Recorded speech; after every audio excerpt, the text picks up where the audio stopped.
So, as you said, my project is entitled Learning How to Do Anthropology in Central Costa Rica.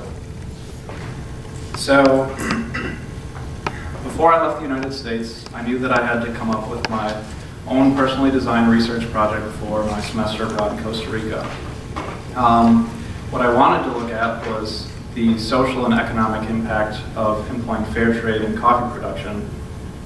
Shortly after I arrived to my field site, however, the coffee farmers informed me that fair trade had little economic impact and virtually no social impact in their lives. So I was faced with the challenge of altering my research to better reflect the community. What I did find is that community members were very interested in the social changes that had occurred over the past 50 years. My study site was located in Llano Bonito, Costa Rica, in the Central Highlands, where that pink diamond is located. It's approximately 40 miles south of the capital city, San Jose, where 85% of the population is coffee farmers. Because this was my first endeavor into anthropological fieldwork, I decided to use a variety of methodologies, including participant observation, one questionnaire, one focus group, and 20 semi-structured interviews.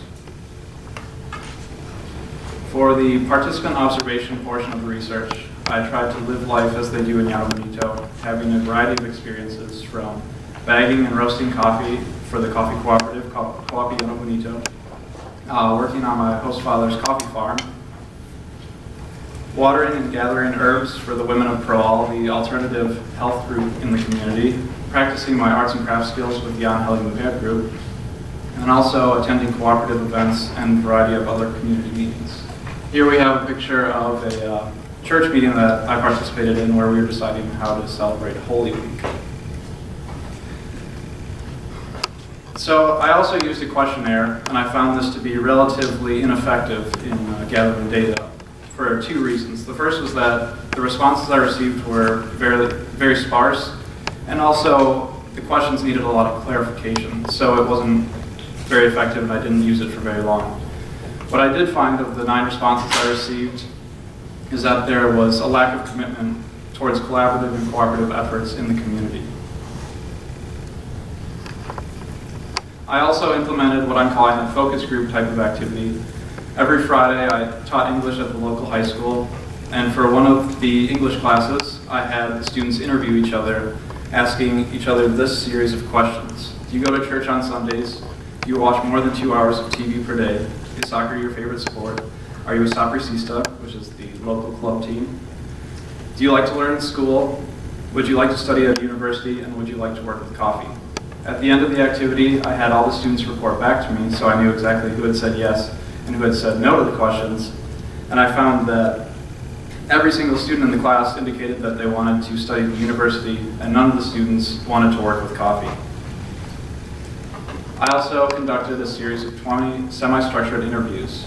The interview participants fall generally under these 3 main categories of the community. So they were associated with coffee farming as a cooperative member, a cooperative employee, or a coffee farmer themselves. Also, they could have been a member of a community group such as the Pastoral Association, the Association for Development, or several other groups in the community, or they pertain to family roles such as grandparent, parent, and son or daughter.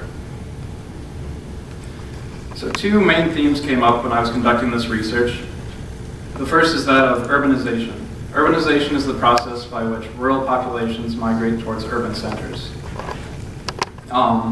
This is apparent from the activity I conducted with the high schoolers who indicated that they wanted to study at the university. Unfortunately for Llano Bonito, there's no universities nearby, so the students have to leave. And when they go to study at the universities, they're pursuing professional careers. And in Llano Bonito, really the only occupation is to work with coffee. So once they leave, they're not coming back. I also found that this was supported in the conversations I had with parents. This is one quote that sums it up. Depending on the career they're looking for, they have to leave. So why would urbanization be occurring in Llano Bonito? Well, for one thing, I found that educational opportunities have drastically improved and increased, where 50 years earlier, people were barely going to school or graduating from high school, and now almost all of the students are graduating from high school and actually able to pursue higher education. Also, families express that they're enjoying higher incomes, and so they're financially able to send their kids to college or universities. And from my own experience with working with coffee, I'd say that it's very physically taxing, and when you don't get paid much for it, the other options seem a lot better. The other theme that came up was this concern over individualism in the community. And this can be exemplified by comparative perspective of 50 years in the past and what's happening now. So before, the community was very united. Everyone helped each other mutually. Whereas now, I am interested in my life without worrying about anyone else.